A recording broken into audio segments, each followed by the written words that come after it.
Olá a todas, olá a todos, eu sou Jamila Goldfarb, da ABRA, Associação Brasileira de Reforma Agrária, sou geógrafa, doutora em geografia, tentando aí fazer um pós-doc também, abordando as questões justamente de abastecimento alimentar, projeto político-econômico da América Latina como um todo, e eu vou participar aqui com vocês do terceiro encontro do curso, então, de Reconstrução do Brasil. Esse é o terceiro encontro de vocês, e o tema dessa aula, então, é como é que a gente pode combater a questão da fome no Brasil.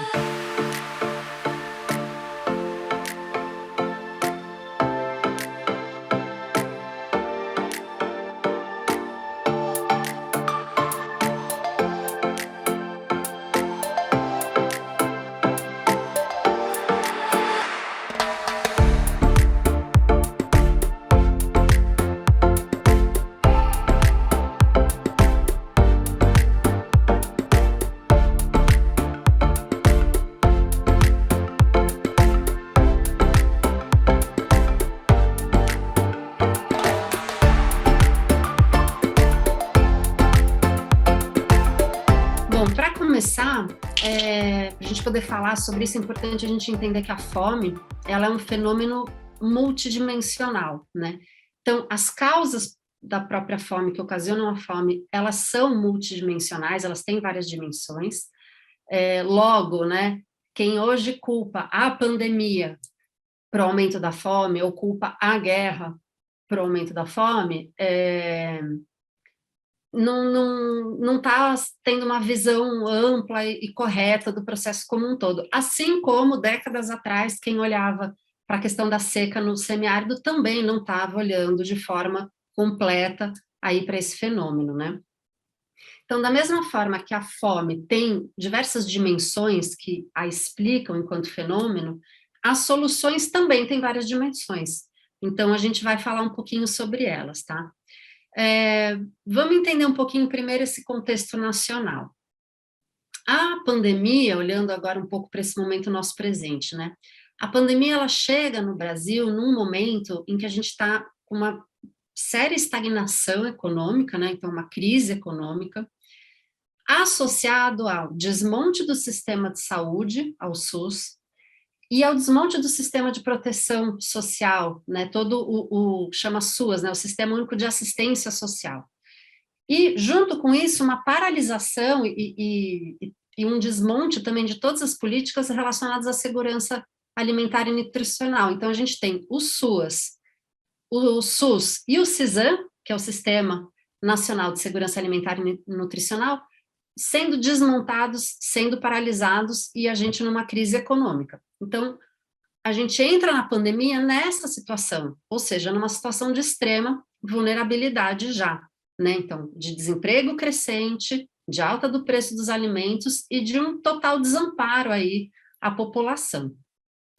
Em 2018, para vocês terem uma ideia, as pessoas em extrema pobreza, elas somavam um total de 13 milhões e 500 mil pessoas já. Então, já vinha de 2015 até 2018 numa crescente bem grande. E a gente agora sabe que a gente tem mais de 33 milhões em situação de fome mesmo, mas a gente tem mais da metade do país em situação de insegurança alimentar, eu já vou falar sobre isso, né?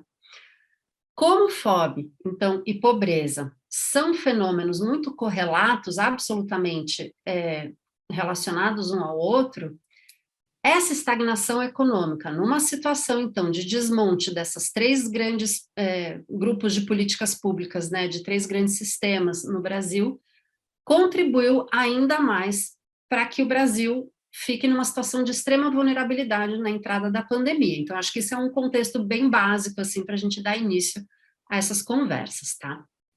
Bom, isso resulta que agora, no final de 2020, a gente tinha 19 milhões já, então vejam uma crescente, né? 19 milhões de brasileiros e brasileiras que conviviam com a fome, ou seja, quando a gente fala no termo insegurança alimentar, aí a gente já está falando da insegurança alimentar grave, tá? Em 2022, já são 33 milhões e 100 mil pessoas nessa situação, sem ter já o que comer, tá? Já pulando refeição, comendo menos do que devia, tá? Esses dados todos, muitos de vocês devem ter já visto são provenientes do inquérito Vigizam, tá? Feito pela rede Pensan, que é a rede de pesquisa em segurança e soberania alimentar.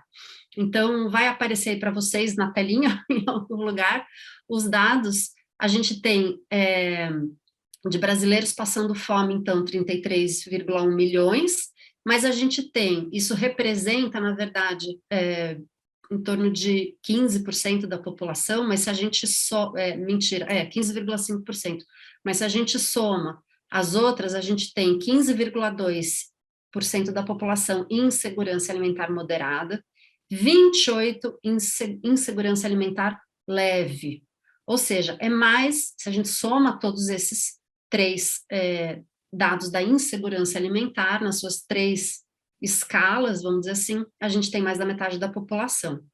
Para vocês terem uma ideia, esse dado não é novo, a gente tem várias pesquisas que vão levantando isso ao longo do tempo no Brasil, no entanto, a gente tem aí um certo apagão estatístico, né?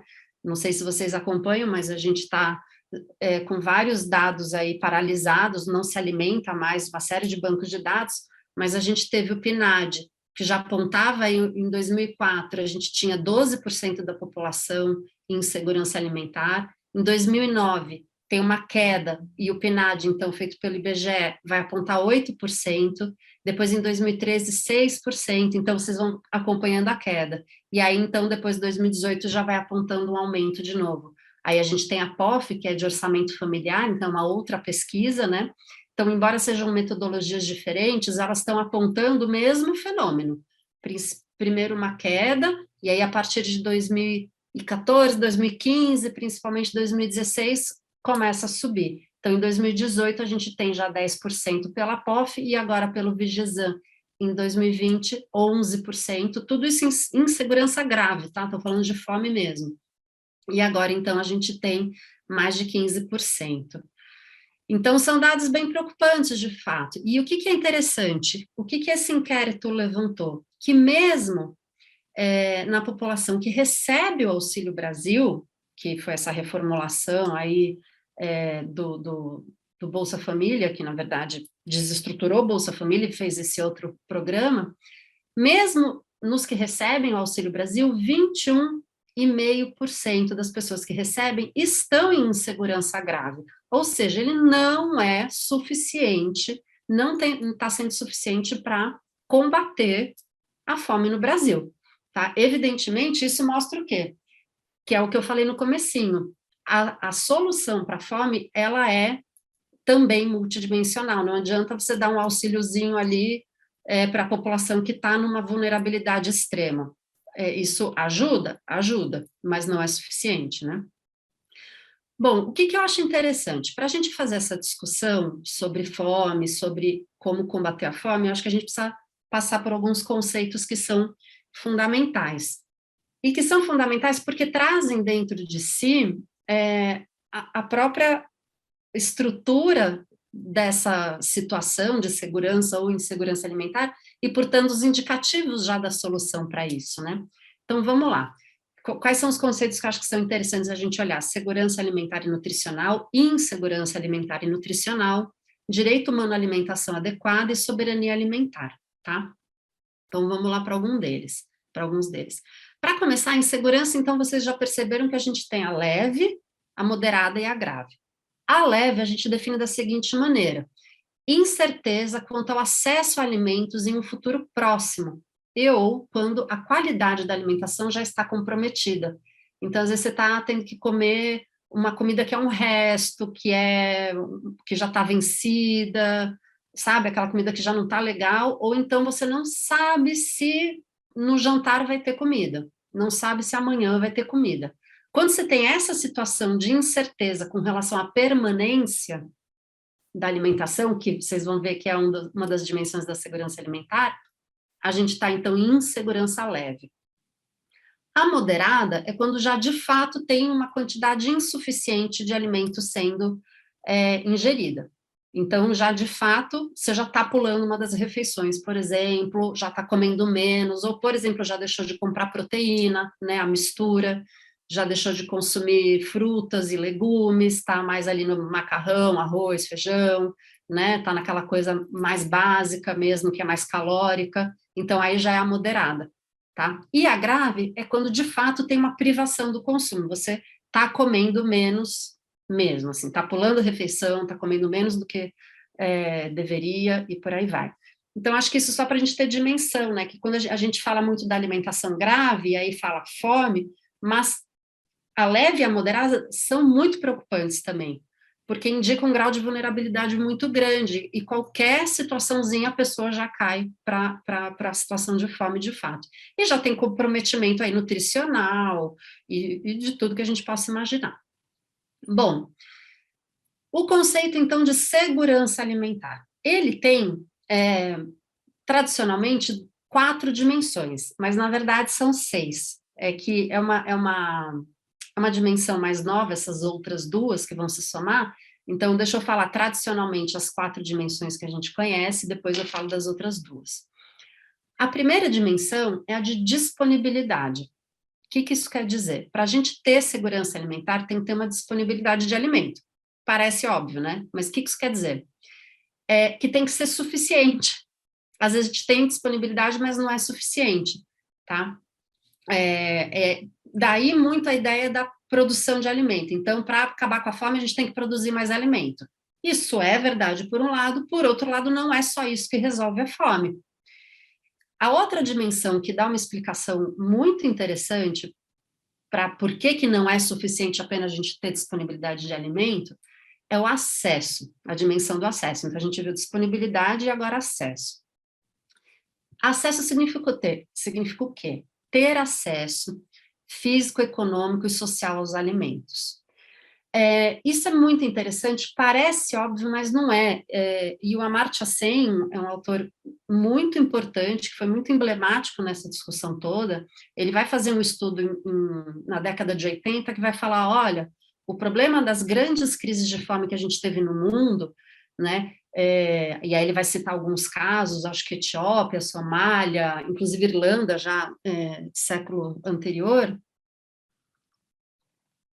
não é uma questão de produção de alimento apenas, porque o mundo tinha alimento suficiente, mas essa população estava pobre demais para acessar esse alimento. Então, quando a gente fala de acesso, tem a ver com uma dimensão que é física, que é logística. A gente vê agora, por exemplo, está cheio de trigo parado nos portos lá da Ucrânia. Então, tem a dimensão do acesso físico está sendo prejudicada, né? Então, veja o que está acontecendo agora. Tem o acesso econômico, essa principal dimensão, que é ter a capacidade financeira de adquirir o alimento, tá? Com regularidade, que vai ser a outra dimensão. E aí é interessante pensar que mesmo nas áreas rurais, as pessoas dependem de acessar o mercado para comprar o seu alimento, elas não produzem tudo que consomem, né? E outra dimensão que é a dimensão social, que é assim, você pode até ter a disponibilidade de alimento, mas e você pode até ter o recurso para comprar esse alimento, mas por alguma questão cultural, social, às vezes de gênero, algum conflito, alguma questão ali, você não tem esse acesso permitido. É mais difícil a gente identificar esse problema, mas ele também pode acontecer, né? Às vezes você pode ter problemas étnicos, por exemplo, e aí uma estratégia aí de guerra ou de alguma coisa, você barrar o acesso a esse determinado grupo, por exemplo, tá? Então, disponibilidade, acesso. Outra das 4 dimensões, então, da segurança alimentar é o uso. O uso diz respeito a essa questão mais da inocuidade do alimento, da qualidade do alimento, ou pode ter um mau uso, pode ter sido armazenado e ele estragou, pode estar vencido, pode ser subutilizado, e por aí vai. Tem muito a ver, é que a gente em português não tem a diferença no termo, mas tem a ver com a diferença entre security e safety, né, do alimento. A gente é só uma palavra, é segurança, a gente não tem essa divisão, mas é a questão do uso, da inocuidade, tá? Então, e ela também remete à questão da segurança nutricional, por isso que no Brasil a gente muito rapidamente acrescentou o nutricional, não é só segurança alimentar, é segurança alimentar e nutricional, porque a gente pode comer macarrão, e salsicha, e ficar com a sensação de estar saciado, né, de estar saciada. Mas isso não significa que nutricionalmente isso é interessante, tá? Por isso que, não preciso, né, nem explicar, aquelas soluções de farinata, de restos de alimentos ultraprocessados, isso não garante segurança alimentar, tá? Bom, e o último, dos quatro primeiros, das quatro primeiras dimensões da segurança alimentar, é a estabilidade. Ou seja, não adianta eu ter acesso ao alimento, ter um alimento disponível e ter um uso que esteja ok, o alimento está em boa qualidade e eu vou utilizar ele de forma correta, se amanhã não tenho, né? Então, estabilidade significa que tem que ter uma permanência, tá, no acesso. Tem que ser uma permanência que se mantém ao longo do tempo. Por isso que insegurança alimentar leve, moderada, quando você já não sabe se à noite você vai comer ou se amanhã você vai comer. Elas estão relacionadas, tá? Bom, quais são as duas novas dimensões, então, que a ONU vai assumir mais recentemente? A ONU, na verdade, o que ela vai fazer é muito interessante, porque ela vai captar o conceito de soberania alimentar que os movimentos sociais vão criar, que a Via Campesina vai criar e vai apresentar em 96, e vai absorver essa essência usando outra nomenclatura. Então, ela vai agregar à noção de segurança alimentar outras duas dimensões, que é a de arbítrio. O que significa isso? Ter autonomia para escolher como você vai se alimentar, e aí tanto indivíduos como povos, comunidades e nações, né? Como você vai se alimentar, o que você vai produzir, como vai produzir, tá? E como vai distribuir esse alimento. Então, tem muito a ver com a noção de soberania mesmo, de autodeterminação. A gente não quer comer soja, a gente não quer comer ultraprocessado, ou a gente não quer comer arroz, a gente quer comer mandioca, ou a gente não vai produzir assim, a gente vai produzir assado, a gente vai produzir de forma agroecológica, enfim.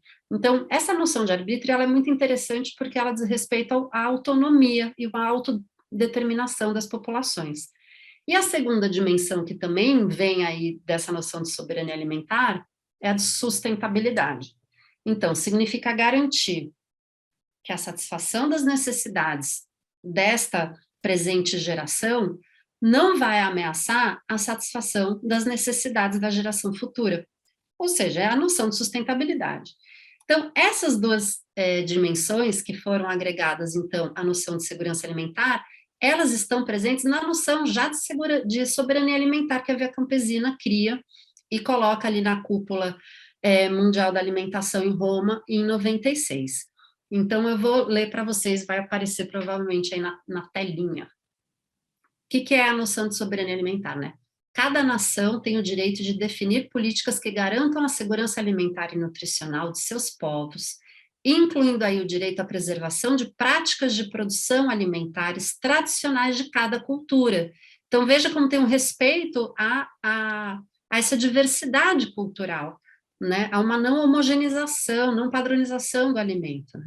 Além disso, reconhece-se que este processo deva se dar em bases sustentáveis do ponto de vista ambiental, econômico e social.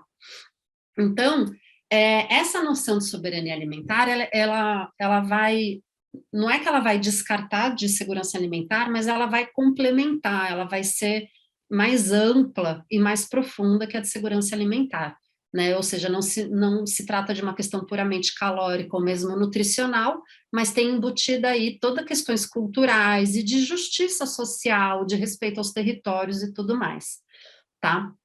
Ou seja, a questão da alimentação, ela não é um problema técnico, ela é um problema político.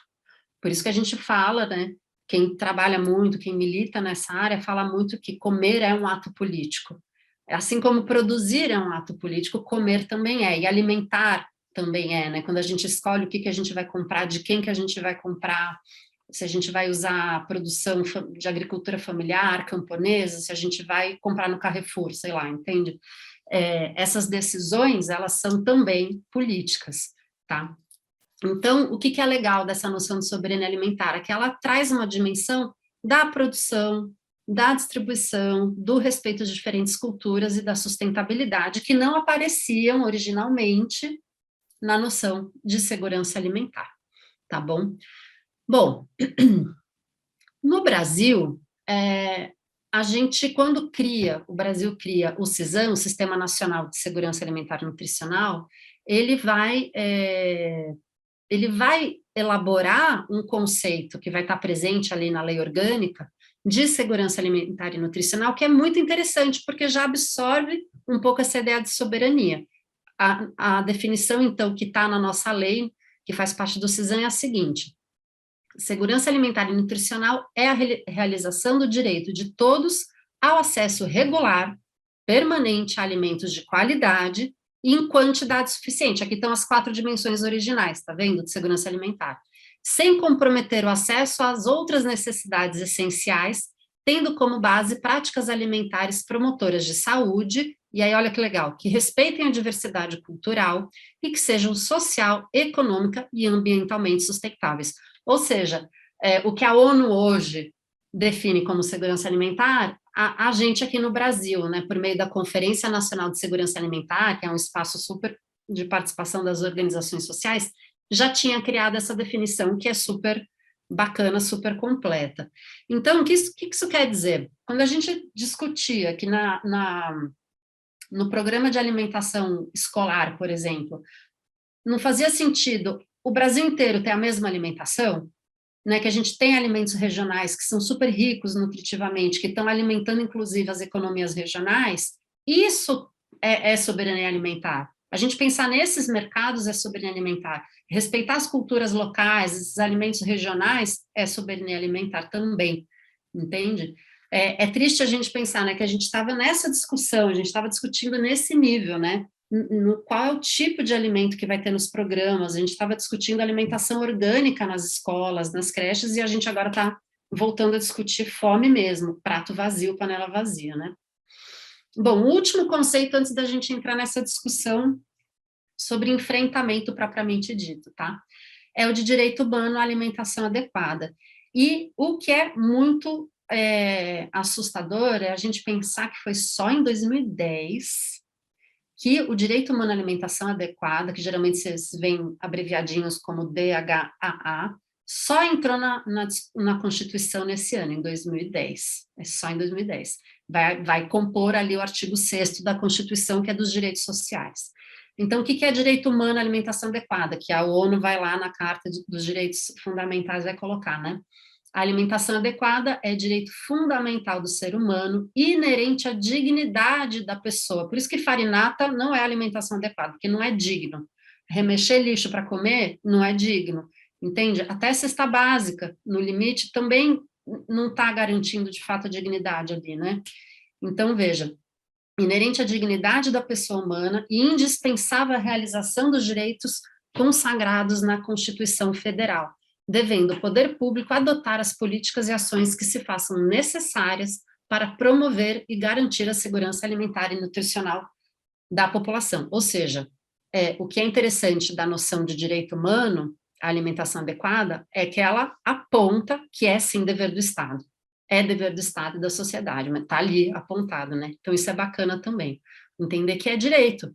Às vezes as pessoas que se encontram em situações de muita vulnerabilidade encaram tudo isso como uma derrota pessoal. E é muito importante a gente sempre trazer essa clareza, né, de que não só não é fruto de uma derrota pessoal, como também é um dever do Estado dar conta de garantir tudo isso, né. Bom, com relação ao enfrentamento, então, vamos lá. Eu acho que a gente pode falar de 2 maneiras. A gente pode falar de uma dimensão mais emergencial, de um combate à fome agora, emergencial nesse contexto de pandemia, e a gente pode fazer análises também já de mais profundas, no sentido de serem mais estruturais, tá? De maneira que, se a gente tem uma nova crise como a gente está tendo agora, sanitária ou econômica, de novo, não se repita o quadro que a gente está vendo agora. Eu acho que esse é o principal exercício que a gente tem que fazer, pensando aí na reconstrução do Brasil, como é que a gente faz uma reconstrução que seja estrutural. Então, para agora, para essa questão do contexto da pandemia, a gente teve Na verdade, o que aconteceu foi uma reação imediata da população, das organizações da sociedade civil, dos movimentos sociais, das ONGs, dos territórios, tanto urbanos, né, das comunidades, como no campo, nas florestas, de resolver isso, de tentar ajudar as populações que não conseguiam resolver, enfim. Então, a gente teve, por exemplo, a Conferência Nacional Popular e Autônoma por Direitos, Democracia e Soberania e Segurança Alimentar e Nutricional, lançou aí uma plataforma com uma série de proposições para que se resolvesse a questão da fome. No mesmo sentido, a plataforma dos povos do campo, das florestas e das águas também fez isso, fez uma plataforma emergencial falando, ó, seguinte, tem que fazer isso, isso, isso. E a gente viu todo mundo, o movimento social doando alimento, produzindo alimento, as hortas urbanas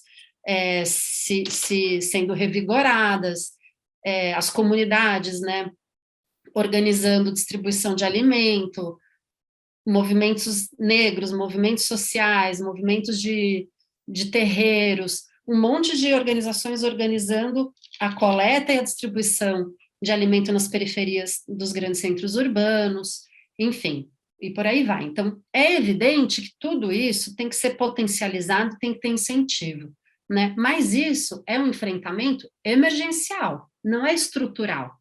Ele vai salvar vidas, agora nesse contexto. Mas, para a gente lidar com a fome de fato no Brasil, considerando que o Brasil tem a fome como um projeto político, é um projeto de dominação das elites, de subordinação dessa população, para que ela seja controlável, para que ela seja empregável, aceitando salários baixos, porque afinal de contas as pessoas precisam comer, né? Para que isso seja evitado, para que a gente possa mudar estruturalmente, a gente tem que olhar para estruturalmente como é que como é que a gente combate essa questão. Então, eu diria o seguinte: primeira coisa que a gente tem que pensar é que a gente tem que rever essa aposta brasileira numa primarização especializada, exportadora, agro e minério exportadora principalmente, né? A gente exporta soja, a gente exporta minerais, né? E praticamente só isso, assim, é o grosso, né, das nossas exportações. Então, tem uma aposta na balança comercial ali, conseguir superávit por meio da exportação desses produtos, com baixo valor agregado, né? Qual que é o impacto disso, dessa escolha econômica que o Brasil tem feito nas últimas décadas? Um processo de desindustrialização monstruoso. Está aí também a origem de grande parte do nosso desemprego. É esse processo de desindustrialização. A gente está parando de produzir tudo. A gente importa tudo quanto é matéria-prima para qualquer indústria. Então, na pandemia, a gente viu com essa paralisação do comércio internacional como foi ficando sem matéria-prima para um monte de coisa dentro do Brasil, né? A gente tem um estímulo à produção de commodities no lugar da produção de alimento, porque como commodity é padronizável, tem isenção fiscal para exportação, é mais vantajoso para muitos produtores vender para fora do que, de fato, produzir alimento e vender dentro do país. Você vai tendo um desestímulo à produção de alimento. Então, essa é uma questão. Estimula as commodities no lugar, então, da produção de alimento. Conflito territorial, porque isso tudo causa conflito territorial. A gente está vendo o aumento da violência no campo, que sempre foi alto no Brasil, mas, assim, está aumentando absurdamente e está aumentando contra todas as populações, todos os territórios já estabelecidos, não apenas territórios que eram historicamente em disputa, vamos dizer assim, né? Ou seja, latifúndios improdutivos e tal. O conflito ali ainda tem, mas agora tem em territórios já estabelecidos, terras indígenas, terras quilombolas, né, terras extrativistas. Então, esses territórios estão sofrendo muita violência. E aí a gente ainda vê também, somado a isso, o avanço da fronteira agrícola, né? Então, o que a gente precisa entender, quando a gente olha para isso, é que a gente tem que rever essas bases mesmo, de como é que a gente opta por inserir o Brasil nas cadeias globais de valor. a gente tem que inserir o Brasil desse jeito, fornecendo matéria-prima, por exemplo, para a cadeia da carne global, né? Essa forma de inserção do Brasil na economia mundial, ela é subordinada. Eu falo em toda live que eu dou, toda entrevista, é uma reedição do pacto colonial, tá? Tem um custo social altíssimo e um custo ambiental altíssimo também. Então, primeira coisa é essa. Segunda coisa, desse ponto de vista mais, dessa dimensão mais macroeconômica,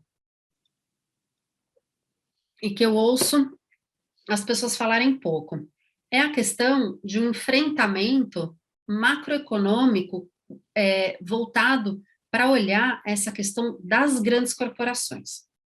A gente tem que se articular, e já existem campanhas, já existem organizações que olham especificamente para isso.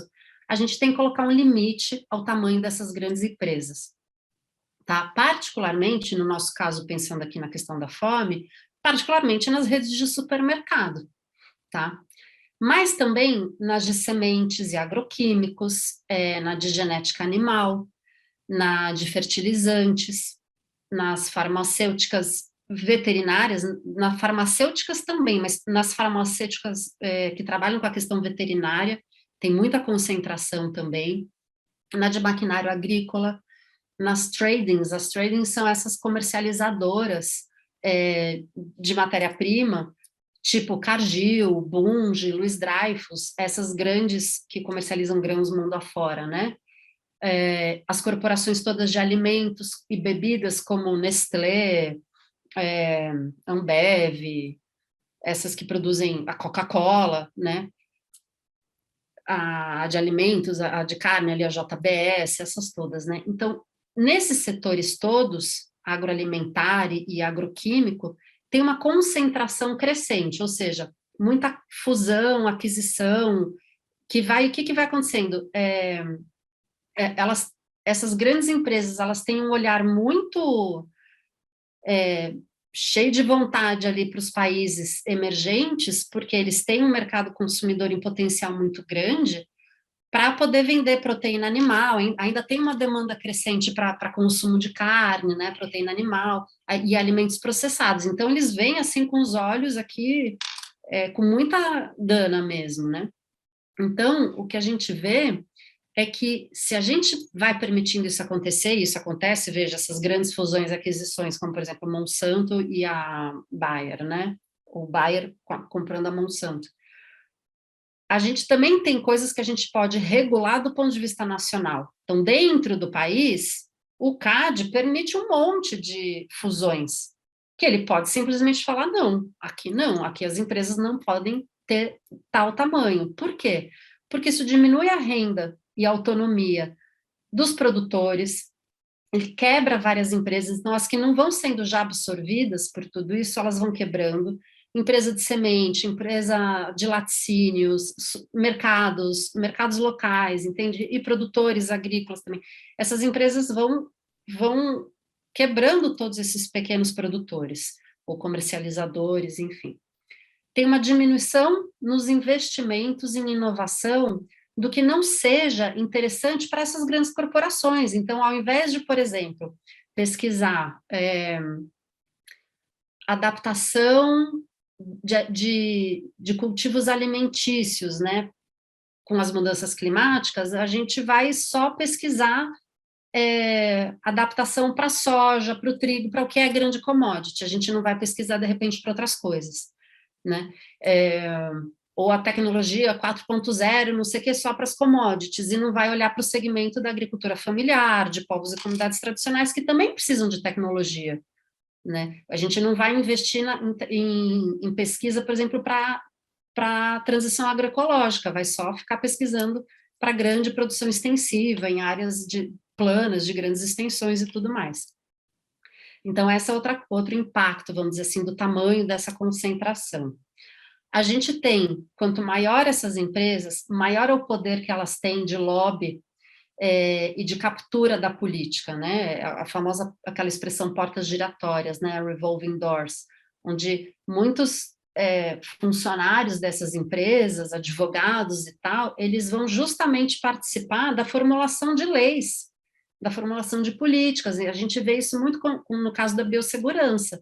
Foram advogados da Monsanto, por exemplo, que redigiram a lei agrícola dos Estados Unidos, e visitaram vários países aí para fazer a lei de biossegurança e a CTN-Bio, né, a Comissão Técnica de Biossegurança Nacional, por exemplo, que a gente tem no Brasil, é muito formatada a partir da influência dessas grandes empresas, que são maneiras de uma captura da política de forma a fazer com que as políticas econômicas elas vão funcionando, essa regulação toda vá funcionando de maneira a diminuir as exigências ambientais, a não se preocupar com saúde pública e tudo mais. Então, a gente vê isso muito presente, tá?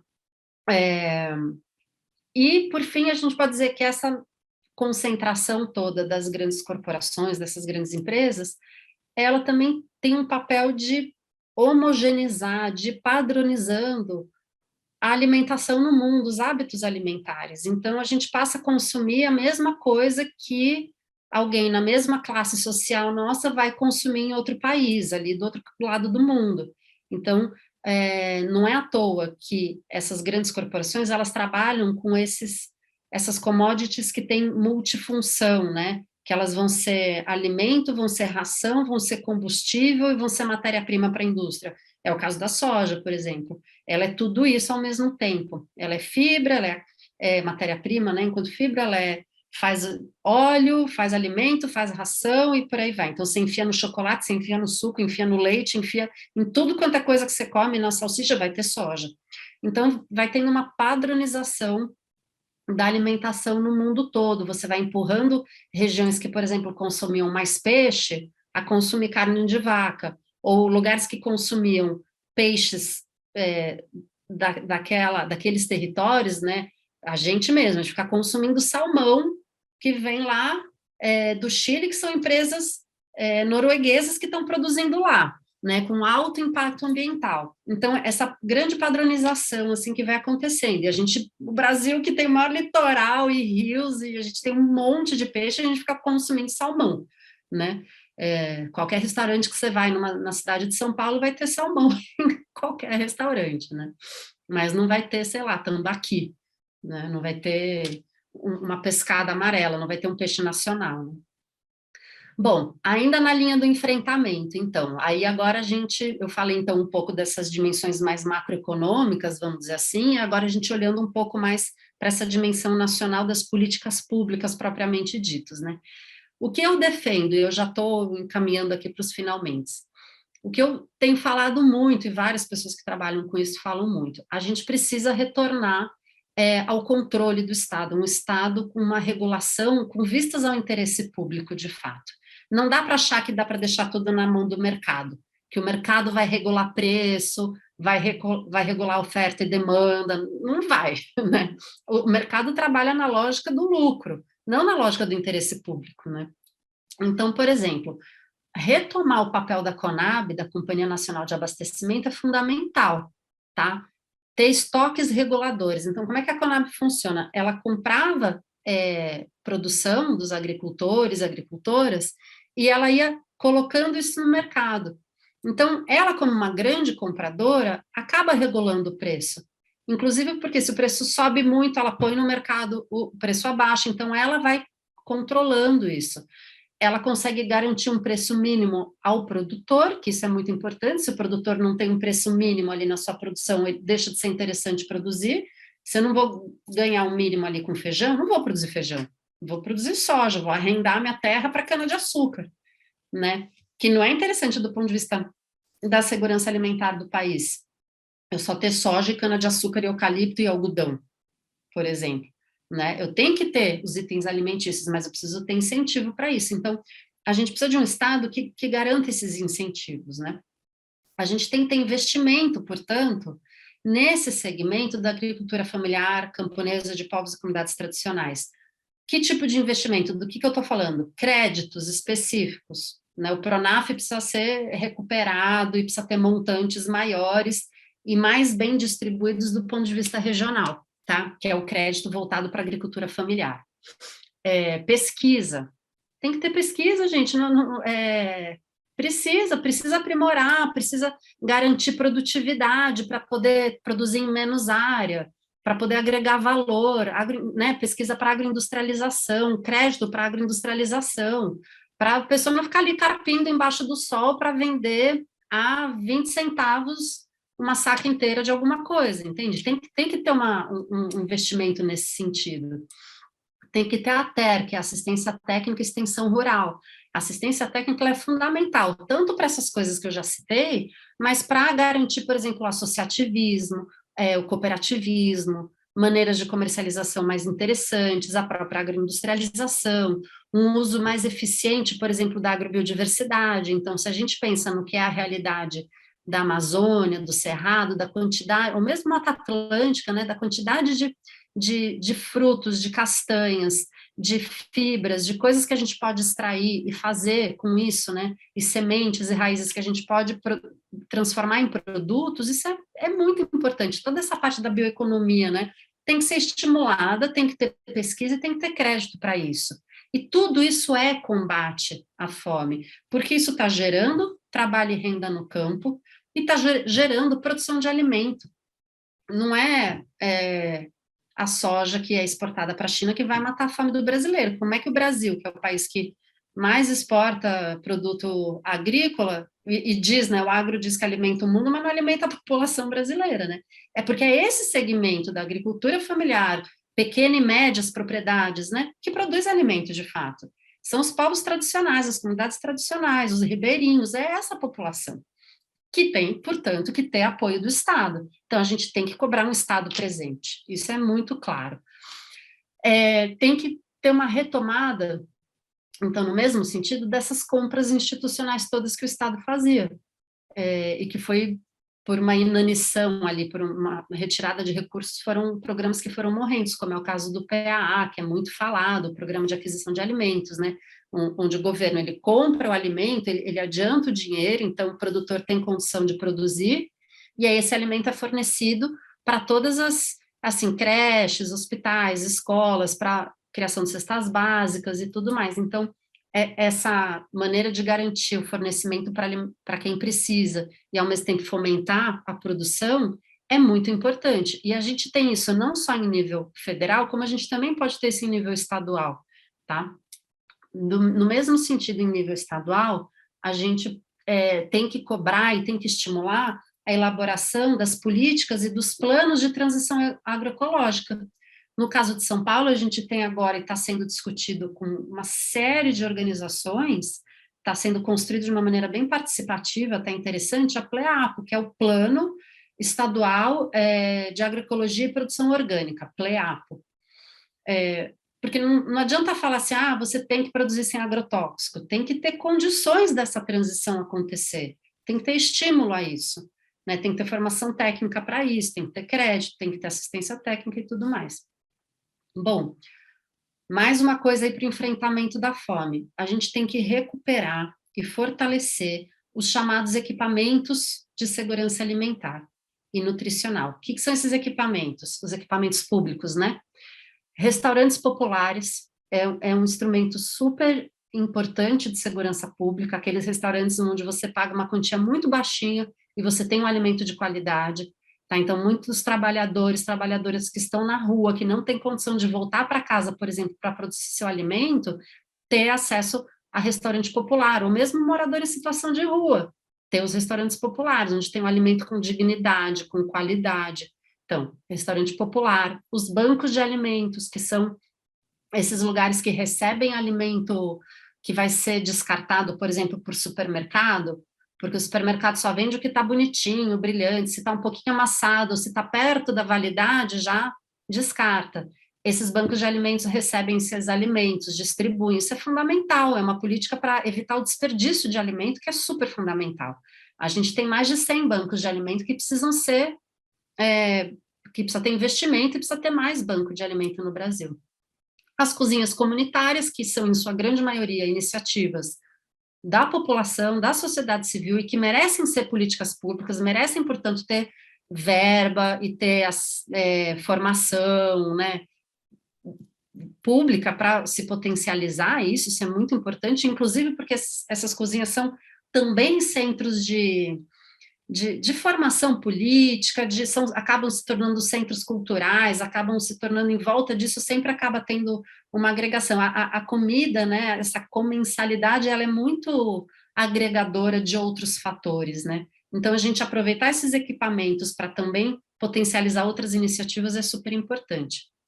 A gente tem as unidades todas de distribuição da agricultura familiar, centrais de abastecimento, as feiras livres, é outro equipamento super importante que as pessoas às vezes pouco consideram, mas elas são importantes também, e as próprias centrais de abastecimento do nosso sistema aí, CEASA, CEAGESP, por aí vai. Além disso tudo, a gente precisa ainda, como mais uma estratégia de enfrentamento, viabilizar os circuitos curtos de comercialização. O que é isso, né? Ao invés do alimento vir atravessar o país, ou a gente importar arroz, por exemplo, é a gente estimular a produção das regiões e o comércio nessas regiões. Isso estimula as economias locais, isso estimula uma produção a partir da agrobiodiversidade regional e local, isso respeita as culturas alimentares, isso aumenta a diversidade da cultura alimentar no Brasil, e principalmente gera esse desenvolvimento local, com pouco, por exemplo, com menos poluição, porque o alimento vai viajar menos. E aí, como ele viaja menos, ele precisa de menos conservante, menos agrotóxico, né? É um alimento mais saudável. É um alimento de época, né? Porque se está fora de época, provavelmente está vindo com muito agrotóxico, muito fertilizante, alguma coisa assim. Então, esse estímulo aos circuitos curtos de comercialização é algo também muito chave e que sempre é muito dito. E, bom, para encerrar, o último ponto que eu acho que tem que ser considerado na questão do enfrentamento da fome é a gente voltar a falar em reforma agrária. É urgente a gente voltar a falar na desconcentração de terras. Isso está intimamente ligado também à questão do acesso à água para cozinhar, para beber, para cultivar e para dar de beber aos animais, né? A água na agropecuária é muito importante mesmo. Então, essa questão do acesso à terra e do acesso à água, ela é urgente. E por que ela é urgente? Ela sempre foi um grande gargalo na nossa formação enquanto Estado Nacional. Porque o nosso país, ele é formado a partir de uma grande perversidade, que eu falo o tempo todo, que é quando o trabalho escravo ia ser liberto do cativeiro, a terra passa a ser cativa. Então, quando já não tinha jeito e o trabalhador escravizado ia ser liberto, cria-se a propriedade privada da terra no Brasil em 1850, prevendo já a libertação dos escravizados. E aí, o que a gente tem? A gente deixa toda essa população sem acesso à terra, como uma maneira de subordiná-la, e ainda, enfim, associada a toda a questão racial, de querer, né, fazer um branqueamento, chamando imigrantes de outros países, enfim, não vou nem entrar muito nessa seara, mas a questão é, o nosso país é formado numa grande injustiça social e territorial que vai concentrar as terras nas mãos de poucos, e isso não só nunca foi de fato resolvido, como a gente tem piorado os índices, a gente tem tido, se a gente pega os últimos 2 censos agropecuários, teve uma piora nos índices de concentração. Se a gente pega o índice Gini, ou mesmo enquanto número de famílias e de terra, a gente vê que a pequena propriedade, na porcentagem do total, ela diminuiu. E a grande propriedade, a gente tem 1% da população, quase 50% do território agropecuário, né, apto à agricultura. 1% com quase 50% da área. Isso é muito inviável. Que país vai produzir alimento com uma concentração de terra dessa? Quem que vai produzir feijão, mandioca, legumes em 50 mil hectares? Não produz. Isso aí ou está parado para especulação, ou está produzindo commodity, não está produzindo comida, né? Quem produz comida é a pequena e média propriedade, principalmente a pequena. Se a gente pensa em leguminosas, em horticultura, é a pequena propriedade, tá? Então, a gente está enfrentando um processo de reconcentração de terras muito grave, que está associado aí a essa financiarização da agricultura, essa financiarização do mercado de terras. A gente tem um mercado de terras muito aquecido por conta dessas novas possibilidades de uso da terra como um ativo financeiro. A terra, então, agora passa a ser portfólio dessas grandes corporações que eu citei no começo da aula. A gente tem esses fundos imobiliários, então, que compram fazendas, que vão abrindo fazenda, e por isso o desmatamento avançando tanto em áreas como Cerrado, Pantanal e Amazônia, porque é a frente de expansão, para vender para as grandes empresas, para elas terem como um ativo financeiro, é para valorizar as ações daquela empresa. Sequer necessariamente é para produzir alguma coisa, e quando é para produzir commodity. Então, assim, a gente precisa olhar para isso, a gente vai ter que barrar esse processo por um lado e democratizar o acesso à terra ao outro, porque é essa população que, nas pequenas propriedades e nas médias, que vai produzir alimento de fato, tá? Então, enfim, com isso acho que eu dei um apanhado amplo, geralzão, assim, das frentes de combate à fome. Agora, principalmente, pessoal, a gente precisa parar de naturalizar a fome. Não dá para a gente achar que a fome é algo com o qual dá para conviver. A gente se espanta quando sai um dado e depois a gente vai absorvendo ele e deixa de doer ali no coração. A gente tem que pensar as políticas de combate à fome com o fígado também, o tempo todo, sabe? Isso tem que gerar uma revolta, gente. Isso não pode ser naturalizado, tá? Então, pensar uma reconstrução do país que não pense em bases soberanas, o uso e a ocupação do seu território, isso está intimamente relacionado à questão da segurança alimentar e nutricional, à segurança hídrica, aos combates das mudanças climáticas, né, ao respeito aos povos tradicionais e originários, enfim. Não dá para pensar uma reconstrução do país sem pensar em todas essas questões ligadas ao uso e ocupação da terra no Brasil. E acho que eu fico por aqui. Meu e-mail vocês vão ter acesso, qualquer dúvida, pode escrever. Obrigada.